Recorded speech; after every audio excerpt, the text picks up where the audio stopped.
Қазақстан стоматологтор ассоциациясынын мүчөсү, Карабалта шаарындагы Биодент клиникасынын башкы дарыгери жана көптөгөн эл аралык конференциялардын катышуучусу стоматолог, тиш доктор мырза Арсен Абдиев бүгүн бизде мейманда. Кош келдиңиз. Кош келдиңиз, биздин коттотурган. Жакшы эле келип алдыңыз. Жолтугун. Эмне кылабыз эми? Ушундай Бишкек. Анан эң алгач эле мен баштагым келип атат, негизинен эле дарыгерлер же болбосо мындай ден соолукту жакшы түшүнгөн адамдар өзүнүн таңын жакшы нерселер менен баштайт да, өзүнүн ден соолугуна карата. Анан таң зардан эле тишти жакшы сакташ үчүн эмне менен баштаса болот? Саламатсыздар, кыргыз элим. Да, туура суроо берип атасыз. Тиш адамдын көркү. Көркү да. Тиш жакшы болсо, конечно, организм жакшы болот. Тиш жакшы болуш үчүн самый главное биринчиден гигиенаны сактоо керек. Гигиена сакташ керек. Сиз ошондо эртең менен турганда эмне кыласыз тишти сакташ үчүн? Тиш сакташ үчүн эртең менен турганда жөн эле чайкаш керек. Биринчи очередь чайкаш керек. Суу менен. Суу менен эле обычный эле суу менен чайкаш керек. Анан кийин тамак аш жеп бүткөндөн кийин 3 минуттан ашыгыраак убакытты эч аябай тишти жууш керек да. Тиш жуугандын өзүнүн методдору бар. Ошол метод менен жууш керек да. Буйруса аны мен алдыда көрсөтөм, кантип жууш керек экенин. Анан атайын методдор менен жууш керек дегенде кандай щеткалар менен жууш керек же жууганда кандай өзүнүн ыкмалары болот? Туура суроо. Бул тиш жууганда щетканы туура тандоо керек да, биринчи очередь. Аны кантип тандаш керек? Мисалы үчүн ар бир кишинин өзүнүн тиши жана ошо бүлө деп айтылат да, дёснасы. Ошо дёснасына жараша щетка тандалат да. Щетканын түрлөрү бар. Жумшак түрү бар, орточо жумшагы бар и катуураак түрү бар да. Эгерде эти менен, то есть бүлөлөрүндө проблемасы боло турган болсо, биз атайын жумшагыраак щетканы сунуштайбыз. Эгерде проблемасы дёснасында жок боло турган болсо, биз орточо катуулуктагы щетканы сунуштайбыз. Абдан жакшы. Арсен мырза, айтсаңыз, мен жанакы эле тиштин түзүлүшүнө кайрылгым келип турат. Баарыбыз билебиз, бизде түз тиштер аябагандай күрүчтөй тизилген тиштер модада деп айтсак болот. Бирок ошого карабай, япондордо кээ бир маалыматтарга караганда япондордо түз эмес кыйшык тиштер модада экен. Негизи тиштин түз эмес болуусу бул эмне себептен мындай түз эмес болуп калат тиш? Түз эмес болгондун себептери көп аябай. Ошонун арасынан эң биринчиси бул генетический основа деп айтылат. Ата энесинен берилет да. Бул биринчиден. Экинчиден бул нормальный физиологический рост деп айтылат да. Ошол росттон когда отстает, челюстке тиштер батпай калат дагы, анан кийин ар кандай жылуулар башталат. Мынакей, анан кийин жогоруда деген биз бул сүрөттү дагы камерага көрсөтө кеткенбиз. Ушул туурасында айтып берсеңиз, анткени бул жак мисалы мен мага биринчи келсе же болбосо мен эми түшүнбөйбүз да. Мен мисалы ойлойт болчумун, тиш оңдолбойт болуш керек, баягы жылдыр салбайсың депчи. Анан ушул туурасында дагы бул кандай эмне деп аталат, кантип дарылагансыз, дарылоонун аталышы туурасында. Бул жерде биринчи сүрөттө бул до лечения болот. Леченияга чейин, дарылаганга чейин мага пациент келди. Карап көрсөк, буякта суженный деп айтылат да. Суженный үстүнкү жак жана астыңкы жагы нормальный физиологический росттон кичине сужетилип калган да. Ошон үчүн биз биринчи очередь буларды орун дайындаш үчүн биз үстүнкү жак менен астыңкы жакты чоңойттук. Расширение кылдык. Жана ошол чоңойгондон кийин биз ошол ордунда эмес тиштердин баардыгын ордуна койдук да. Ушул убакытка чейин 1 жылдан ашыгыраак убакыт. 1 жылда. Талап кылынат. 12 айдын ичинде мынакей. Болуп көрбөгөндөй, Да, совсем башкача болуп калат да. Сейчас буну деген брекет систем деп айтылат. Бул эми азыр аябай актуальный биздин учурда. Түрлөрү көп брекеттин. Көрүнүктүү брекеттер бар, өзүңөр айткандай, көрүнбөй турган брекеттер бар. То есть тиштин артында салына турган брекет системалары бар да. Ошо аркылуу биз азыр адамга сулуулукту беребиз. Анан бул нерсе болот мынакей дагы бир ирет көрсөтө кетели анткени мынакей биринчи жасал жаңы келгенде экен дарылатам деп келгенде экен анткени билбейм мен кандай демек жогоруда айткан эле жулдуруп сал демекмин. Уруп иштепти. Уруп иштепти. Анан кийинкиси мынакей. Анан эң башкысы аягы кандай оңолушу. Болуп көрбөгөндөй жыйынтык аябагандай сонун күрүчтөй тизилген тиштер. Арсен мырза, элдин баарын эле жыйынтык аябай сонун эң мыкты, бирок элдин баарын эле кызыктырган суроо бул баасы канча деген суроо. Болжолдуу түрдө баасын айта кетсеңиз. Баасы бул ошо пациент келгенде чогуу отуруп сүйлөшүп анан кийин баасы чыгат да. Демек келген оорунун абалына жараша. Абалына жараша, тиштин оорусуна жараша болот экен. Анан тиштин канча оорусу бар түрлөрү? Тиштин түрлөрү аябай оорулар көп. Медицина канчалык өскөн сайын оорулар ошончолук көбөйүп баштады да. Ошол оорунун баардыгын ордуна келтириш үчүн азыр стоматологдор ошол үстүндө иштешип жатышат. Жакшы, ал эми бизге WhatsApp аркылуу суроо келиптир. Суроону узатсам, аягым 090 менен аяктаган абоненте келиптир. Саламатсызбы? Менин тишимдин сарысын кетире албай жатам. Кандай жардам бере аласыз агартыш үчүн дейт. Ушул тиштин сарысын кетириш үчүн үй шартында кандайдыр бир ыкмалар барбы? Үй шартында көп түрлөрү бар. Бул сары деген эмне үчүн сары пайда болот? Сары деген бул налет деп айтылат. Тиштин таштары деп айтылат да. Бул таштары туура эмес ооз көңдөйдүн гигиенасын сактабагандыктан келип чыгат.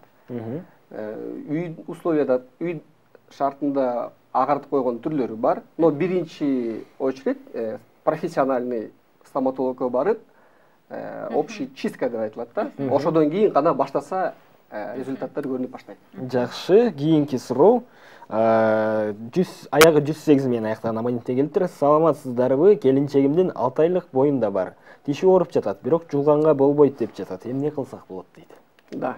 6 айлык боюнда болсо өтө осторожность, кылдаттык менен мамиле жасаш керек. Биринчи 3 ай боло турган болсо, бул жерден же укол дагы болбойт, рентген жасаганда болбойт. Эмнеге дегенде внутриутробный баланы туура эмес таасир берип калышы мүмкүн, рентгендин излучениялары. 6 айлык боло турган болсо, кылдаттык менен жасаса болот. Дарыласа болот. Дарыласа болот. Анан бул жакта деген толтура өзүңүздүн тиштерди алып келген экенсиз, анан ушул туурасында дагы бизге кененирээк маалымат берип кетсеңиз. Тишти кандай жуу керек, ошол жолдорун көрсөтө кетсеңиз. Да. Тишти жууганда биз көбүнчөбүз билбейбиз да, кантип туура жууш керек экенин. Ар ким ар кандай жууйт. Өзүнүн эмеске болуп, өзүнө жараша жууат да. Негизи тиш жуугандын өзүнүн ыкмасы бар. Бир мисалы үчүн бул үстүңкү жак деп айтайлы да. Үстүңкү жакты биз тиш жууганда обычно элдер ар кандай положенияда жуу берет да. Бул туура эмес. Биздин ВОЗ деп айтылат, Всемирная организация здравоохранения бизге өзүнчө маалымат берген, кантип жууш керек экенин. Ар бир тишке бул щетканын щетинасы 3 тишке барабар болот да, негизичи. Онда койгондо 3 тишке барабар болот. И ошо 3 тишти ондай 90 градус менен алып туруп, мондай между тиштин ортолорунда эчтеке калбаш керек. Онтип 10 жолу 3 тишти жууш керек. Андан кийинки 3 тишти дагы 10 жолу. Ошентип үстүңкү жактын полный үстүн 10 жолудан кылыш керек. Андан кийин ич жагынан, ичинен дагы 10 жолудан да. И аягында гана жевательный жактар айтат, ошол жагын алып жууш керек да. Тоже 10 жолудан. 10 жолу. Бул ушул убакытка где-то 3 минута 15 секундта убакыт талап кылынат. 10 жолдан жуугандан өтө кыймылдаган адамдар анда эртерээк туруш керек экен, анда түшкө чейин тиши менен отуруп калышы мүмкүн. Андан эмнеге үчүн ортолорунда эчтеке калбайт деп атпаймынбы? Ошо калбаган себеби эгерде калып кала турган болсо, анын составында углеводдор бар. Жана биз тамак жеп атпайлыбы? Ошолордун составында белок, углеводы дегендер бар да. Углевод бул адамдын благоприятный условия деп айтылат да, микроорганизмдердин көбөйүшүнө. Ошондуктан щетка менен каждый 3 ай сайын алмаштырып туруш керек щетканычы.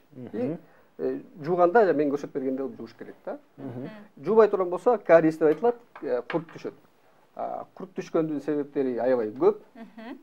Биринчиден бул адамдын эгерде оозунун ичинде шлейкейлеп коет, слюнасы эгерде нормада 2 литрге жакын чейин бөлүнүш керек да бир күндөчү. Бөлүнбөй кала турган болсо, начинается вот неме кариестин пайда болуусу.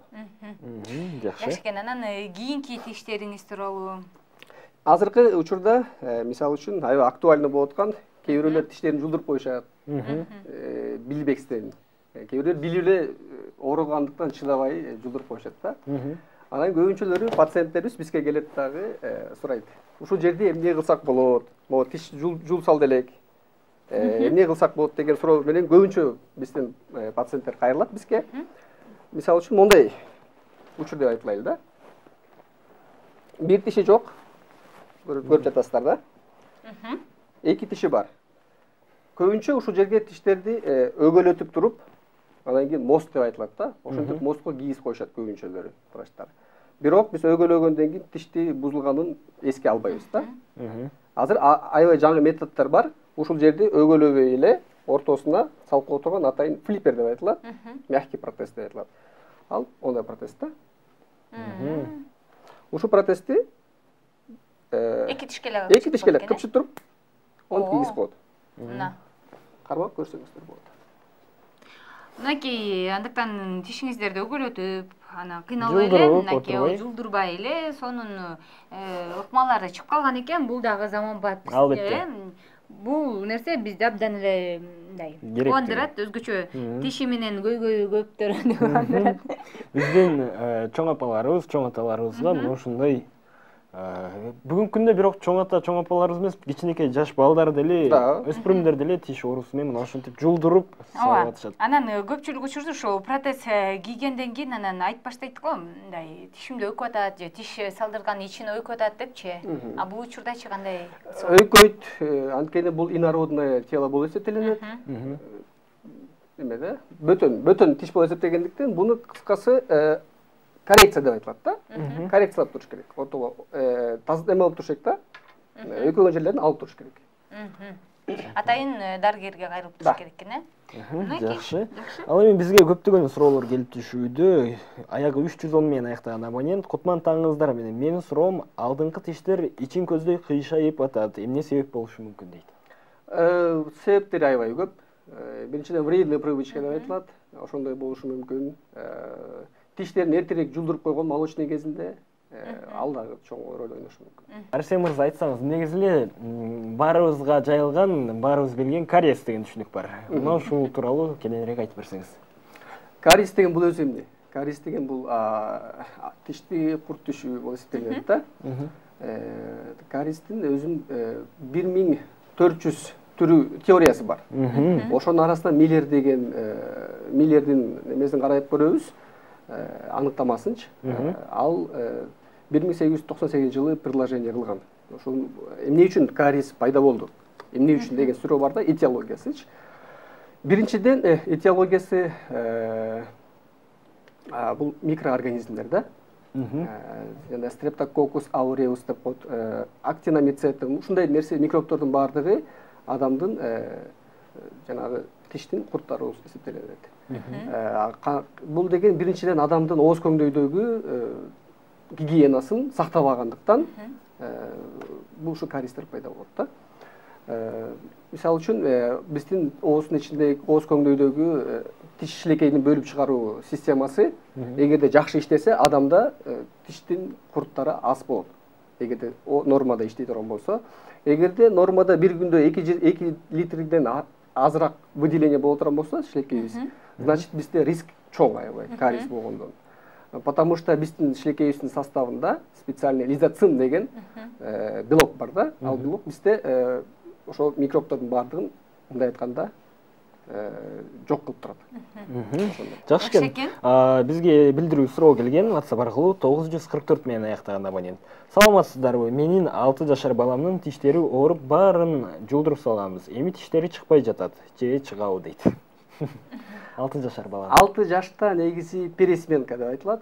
Тиштердин алмашуу системасы башталат. 6 жаштан 8 жашка чейин убакытта. Эч коркпоңуз, 8 жашка чейин убакыты бар. Чыгыш керек. Чыгат. Анан бул жакта дагы тиштердин түрлөрүн алып келген экенсиз, ар бирөөнүн өзүнүн кандайдыр бир майнысы бар да. Ар бир тиштин өз майнысы бар. Бул мага өзгөчө кызык болуп атат. Кайсынысы? Жок, бул. Булбу? Негизи айымдаргачы, бийкечтер өзгөчө жалтыр жултурлар. Бул деген жөн эле мындай айтканда макет, пособие деп айтылат да.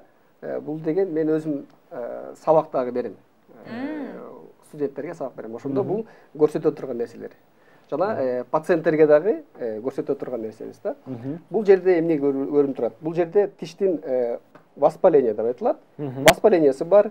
Бул жерде тишке кандай импланттарды коюш керек?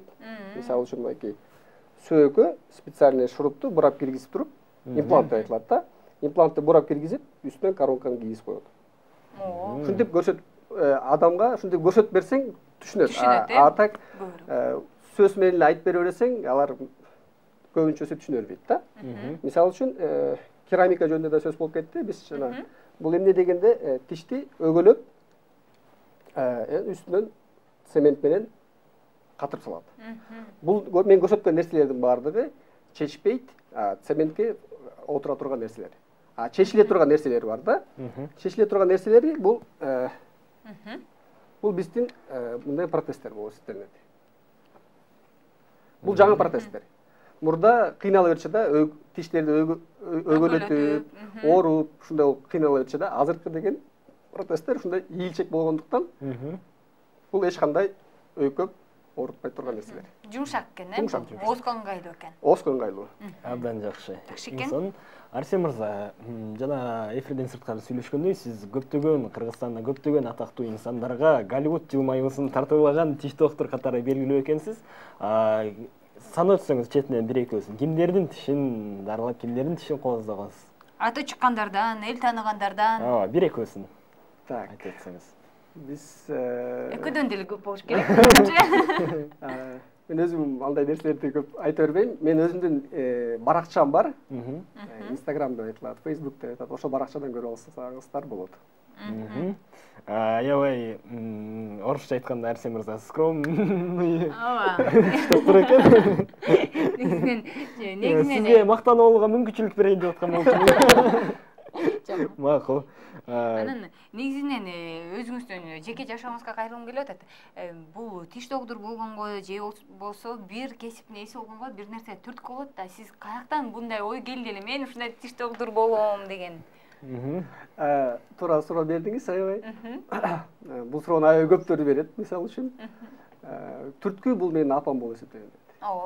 Мен өзүм кичинекей кезимде врач болом деп ойлочумун да. Кардиохирург болом деп ойлочумун. Бирок апам ушул направлениени байкап көрбөйсүңбү балам дегенден кийин байкаштырып көрдүк. Анан байкаштырып көрсөм чынында эле мага жакты да. Анан бул жактан да сиз ошол көптөгөн конференцияларга барып жүрөт экенсиз. Анан Казакстанда стоматологдордун ассоциациясынын мүчөсү. Ал жака кандай мүчө болуп калдыңыз эле? Анткени көптөргө эле мындай нерсе не повезет деп коет эле, орусча сүйлөп коелу. Бул жерден эми кечирим сурайбыз. Албетте. Да, международный конференция, эл аралык конференцияларга катышып турамын. Анткени медицина бир орунда турбайт. Күндөн күнгө өсөт. Ошодон артта калбайлы деп чет жактарга чыгып, жаңы Кыргызстандын ассоциациясынын стоматологдорду эл аралык уровеньге көтөргүм келет. Ошол нерсеге азыр аракеттенип жүргөн кезиңиз экен, Мыкты. Арсен мырза, негизи эле ар бир кесипте эң мыкты болуу үчүн аракет керек дейт. Бирок ал эми сиздердин кесипте мыкты стоматолог болуу үчүн эмнелер керектелет? Кандай сапаттар керек? Эмне талап кылат дегенде? Эң биринчиден бул труд. Еще раз труд да. Талаппай иштеш керек. Иштесең эле тиштейсиң деген суроо. Анан бул жакта да суроо келген экен. Акыл тиш боюнча канча жашка чейин чыгат негизи ушул акыл тиш? Анан тиш салдырайын десем дейт, мост кылганга акыл азуунун чыгышын күтүш керек дейт. Бул 68-93 абонент келген. Акыл азуу тишти деген Алла Таала ар кайсы учурда берет. болбойт. Мисалы үчүн 18 жашта, 20 жашта чыгат деп айтууга мүмкүн эмес. 25 жашта да чыгып калышы мүмкүн. Анан кийин 25 жашка чейин өзү 20 жашта болсо анан 5 жыл күтүп жүргөндей тоже туура эмес. Ошондуктан мунун баардыгын специальный панорамный снимок кылып, мынакей бул жерде сүрөттөр бар. Вот ушундай сүрөткө тартып, рентген сүрөткө тартып, ошого жараша иштесе туура болот. Абдан жакшы. Анан бул жака экранга чыккан номерларга ардактуу көрөрмандар чалуулар кабыл алынбайт, андыктан бул жака чалбай деле койсоңуздар болот. Көптөгөн тоскоолдуктарды жаратып жатасыздар десек деле билдирүүлөр жазыңыздар, билдирүүлөрдү гана кабыл алабыз. Анан мындай деген экен, саламатсыздарбы, пирамида ишиңерге ийгилик, агайга суроом дейт. Менин тиштеримдин ортолору ачылып кеткен дейт. Брекетте уктум, ошол жардам береби, калыбына келтиргенге жана баасы канча, алдын ала рахмат, ишиңиздерге ийгилик деп узаткан экен. 15-40 абоненти. Элдин баарын эле баасы кызык. Анткени акча көп нерсени чечип калат, Туура айтасыңар. Биринчиден сиз айткан суроо бергениңиз бул диастема деп айтылат. Эгерде астыңкы тиштердин ортолору ачылып кете турган болсо, бул диастема болуп өзгөрүүлөр болуп эсептелет да. Ал нерсени ордуна коюп койсок болот. Ал эч кандай кыйынчылыкты туудурбайт. Туура айтат, брекет менен тегистеп койсок болот. Ооба, брекет менен тегистегенге мүмкүн экен. Себеп дегенде, мынакей дагы бир жолу көрсөткүм келип атат. Мен буну сүрөткө тартып өзүм баракчама киргизем. Себеп дегенде, мындай ойго келбеген нерсе, момундай тизилген тиштер чыгып атат да, ортодо 1 жылдын ичинде. Анан ачык тиштер мындайча айтканда оңойлош керек, бири-бирине биришкен. Эмнеге үчүн ачылды? Анын себептери бар. То есть этиология деп айтылат. Эмне үчүн ачылып калды? Значит, бул учурунда или кичинекей кезинде тиштерин жулдуруп салган. Билбестиктен.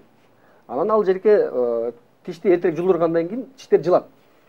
Жылгандан кийин ушундай орто ачыктар пайда болуп калат да. Анан бул жерде дагы бир сүрөт экен, анан бул жакта майда тиштериби же болбосо брекет экен, Жок, брекет экен. Мен бул брекет туурасында дагы суроолор кетти. Жооп алдык. Көптөгөн пайдалуу кеңештерди өзүбүзгө ала алдык деп ойлойм. Негизи эле ден соолук бул биринчи байлыкты адамзатынын. Анан айтат го, мисалы тиштин алдына ириңдеп кеткен учурлар болот, анан операцияга киргизген учурлар болуп калат. Андай дагы болот. Ошол учурга чейин жетишпеш керек негизичи. Эгер жетип кала турган болсо, туура методика менен алыш керек. Эгерде ал туура эмес ала турган болсо, Кудай сактасын, ал дальше акырындыктап ириң бүт денеге тарап кетиши мүмкүн. Медиастенит деп айтылат да, ушундай нерсе болуп кетиши мүмкүн. Түшүнүктүү. Арсен мырза, менде мындай суроо жаралды. Негизи эле тиш оорутуп, ооруксунган оорулар болгондо гана биз докторго кайрылабыз. Балким тиштин мындай оорутпай деле ооруган учурлары болот. Адам баласы эч кандай кыйналбай деле. Андай да бар. Мисалы үчүн мен чет жактарда көп жүрөм. Ал жактагы тиш докторлордун иштегенин байкап жүрөм да. Андан кийин ал жакта мындай тиштин ириңдеп кетиптир, жулдуруп салыш керек деген понятие мындай айтканда азыраак. Алар ага чейин жетишишпейт. Алар деген профилактика деп айтылат, алдын ала кам көрүшөт да. То есть сиз айткандай кичине курт түшүп келатабы, ошонун барып дарылатып коюшат да. Эгерде ошондой нерселерди алдын ала кыла турган болсок, мындай нерселерден арылабыз. Жакшы экен. Жакшы, сонун маалыматтарды алдык окшойт. Биздин да сатыбыз соңуна келип калды. 3 мүнөттүк гана убактыбыз калыптыр. Дагы алдыңкы күндөрү так эле Арсен Абдиев дарыгерди чакырабыз. Эгерде ошол убакта көбүрөөк убакыт берилеби, аны алдыңкы күндөрү билесиз. Анан эркин микрофон сизге. Рахмат. Биринчиден бүгүн Быйтыкчанын туулган күнү дедиңерби? Ошол туулган күнү кут болсун. Кыргыз эли ар дайым ушинтип жылмайып эле күлүп жүрө берсин. Буйруса алдыда бизде шайлоо болуп турат. Ошол шайлоону аман эсен өткөрүп алайлы. Эмеси жок да. Ызычысы жок. Абдан жакшы. Айтканыңыз келсин, сизге да ден соолук каалайбыз. Анан алдыга койгон пландарыңыз ишке ашсын. Чын эле кыргыз элинин стоматология жагын көтөрүңүз деп айтмакчымын. Сөзсүз түрдө. Негизинен эле ардактуу телегөрүүчүлөр, эске сала кетсек, бизде мейманда Казакстан стоматологдор ассоциациясынын мүчөсү, Биодент клиникасынын башкы дарыгери, көптөгөн Кыргыздын чыгаан инсандарына, көптөгөн кишилерге Голливуд жумайысын тартуулап жүргөн инсан Арсен Абдиев болуп өттү.